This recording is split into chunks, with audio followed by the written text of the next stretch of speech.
Coucou tout le monde, aujourd'hui on est le 6 décembre, j'espère que vous allez bien et on se retrouve pour de nouveaux embellissements. Donc tout d'abord je vais mesurer 1 cm du bord de ma chute de papier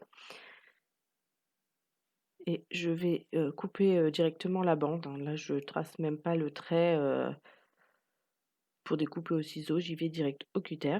Donc ensuite avec mes ciseaux je coupe le bout de mon cure-dent. Donc si vous avez une pince coupante c'est mieux. Ensuite, je plie en 2 de manière très aléatoire. Là, j'ai pas pris du tout de mesure, hein. J'ai coupé là où ça me plaisait en longueur.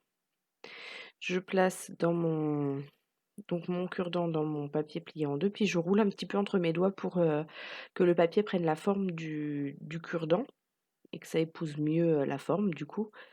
Ensuite, je mets de la colle et je vais laisser sécher, d'abord je vais couper en forme de fanion, donc là je coupe, à l'œil sans prendre de mesure non plus. Là aujourd'hui c'est la vidéo freestyle. Donc je laisse sécher et ensuite je retire ma pince, pour, continuer, la déco. Donc là j'ai pris une chute de ruban.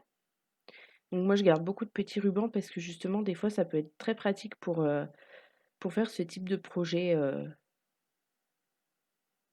avec de la récup ou des petites chutes et tout ça. Donc je coupe, en biseau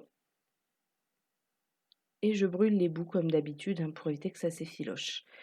Une fois que ça me convient, je mets de la colle, à plusieurs endroits de mon ruban, de manière à ce que ça ne se voit pas, mais que ça évite que ça se défasse tout seul.